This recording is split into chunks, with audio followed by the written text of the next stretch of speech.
Jeudi 20 août, la ville du Cannet a organisé une conférence de presse pour présenter l'association Cèdres de France en présence de son fondateur, le docteur et ancien député Élie Abou.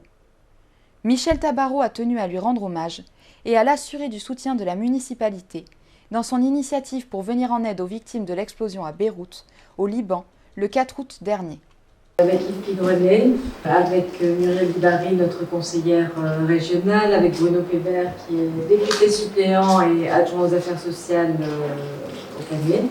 Et sincèrement ravi d'accueillir Élie Abou.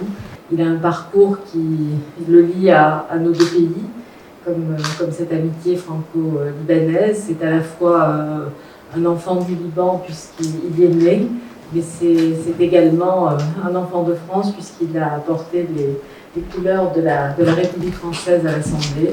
Le Liban et la France, c'est une grande histoire, une belle histoire. Nous avons une histoire ancienne et il faut le rappeler.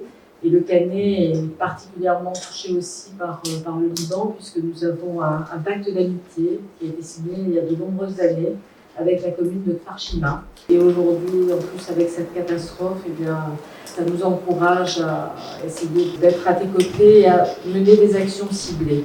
Lorsqu'on participe à un élan national, on a tendance à voir des financements qui partent et ensuite on perd un peu le lien avec l'effort qui a été réalisé et c'est dommage.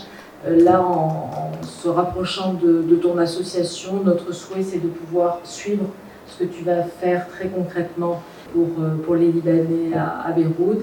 Et comme ça, eh bien, je crois que faire le retour ensuite à nos concitoyens, ce sera une belle chose de savoir que l'effort de chacun, quel qu'il soit, a servi véritablement à quelque chose. Élie Abou a ensuite pris la parole pour livrer les objectifs et l'action de l'association Cèdres de France, qui souhaite apporter une aide humanitaire concrète et directe au peuple libanais. Les objectifs, c'est simple. Après ce drame, j'ai envie de dire après ce crime, qui est inexplicable, impardonnable, nous avons décidé, nous, quelques médecins, de monter cette association pour prendre en charge directement les patients qui sont en attente d'intervention.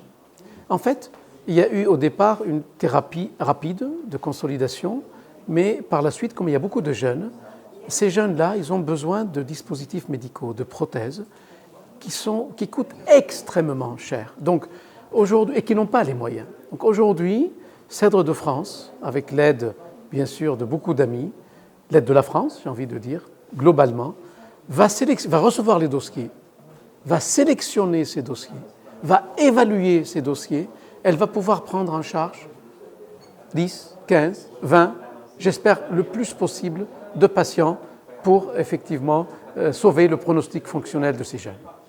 La logistique mise en place au Liban. Aujourd'hui, il y a deux types de logistique.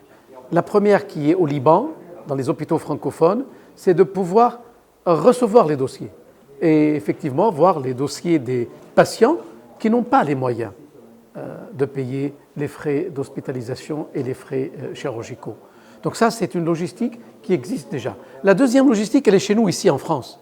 Elle est en France, aujourd'hui, nous allons recevoir ces dossiers, nous allons les évaluer, comme je viens de dire à l'instant, et là, on va donner le feu vert, en fonction, bien sûr, des dons. On va dire, on va prendre en charge tel patient, tel patient, tel patient, et je voudrais que les collectivités, que la puissance publique et le monde privé puissent parrainer les patients. Parce qu'il faut qu'il y ait un retour, un feedback. Vous savez, aujourd'hui, je suis au Cannet, et je remercie encore une fois Monsieur le maire du Cannet et mon ami, Madame le député Michel Tabarot, qui ont fait un geste, c'est le contribuable. Le contribuable, il a aujourd'hui aussi le droit de savoir qu'est-ce qu'il a fait, pourquoi il a fait, ça il le sait pourquoi il l'a fait, mais à qui il l'a fait et quel est le résultat. Et croyez-moi, ça va rendre des gens heureux parce que sauver le pronostic fonctionnel des étudiants, des jeunes, des personnes, des patients qui n'ont pas les moyens aujourd'hui d'aller acheter telle ou telle prothèse, c'est magnifique, c'est énorme.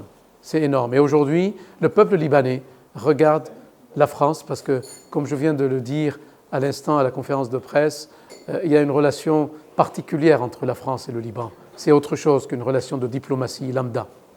Comment faire un don à l'association Cèdres de France?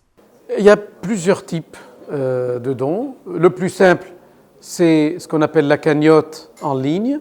J'ai donné les coordonnées. Vous savez, il suffit de tomber sur litchi.com Cèdres de France, Litchi Cèdres de France, et là c'est ouvert.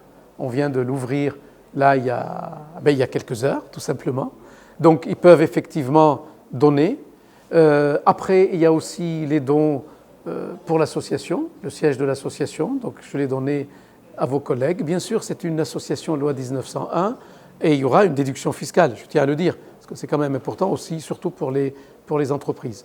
Donc voilà, les formes pour les collectivités, c'est autre chose. C'est une relation que j'ai avec mes amis, mes collègues élus, et là c'est autre chose, le conseil municipal, c'est une autre démarche par la suite. La relation entre Eliabou et le Canet. Ce sont d'abord des mots, ce n'est pas un mot, ce sont des mots qui viennent du cœur.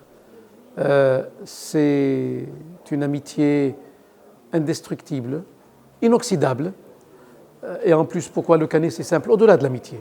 Le Canet, parce que Michel Tabarot a été la première personne à m'appeler sur le champ. Qu'est-ce que tu fais? Où tu es vivant? Où tu es? Comment tu fais? Et ça m'a beaucoup touché. Pourquoi le Canet? Deuxième réponse, c'est qu'elle m'a dit comment faire? Il faut aider, il faut être utile. Et troisième maillon, c'est elle qui m'a conseillé de monter cette association et m'a dit allez en avant. Et nous avons envie, nous ici, j'ai parlé avec mes élus, avec monsieur le maire, on a envie d'aider Cèdres de France. Donc ce qui fait que j'ai porté sur les fonds baptismaux Cèdres de France ici chez vous au Canet. Et je sais que madame Tabarot, je sais que monsieur le maire, je sais que la première adjointe qui était présente, je sais que monsieur le député suppléant qui est un collègue médecin, je sais qu'ils vont être des serruriers, ouvrir des portes. Voilà. Et à partir de là, moi je me rends disponible, je découvre le militantisme associatif, c'est une belle mission et ça me passionne honnêtement.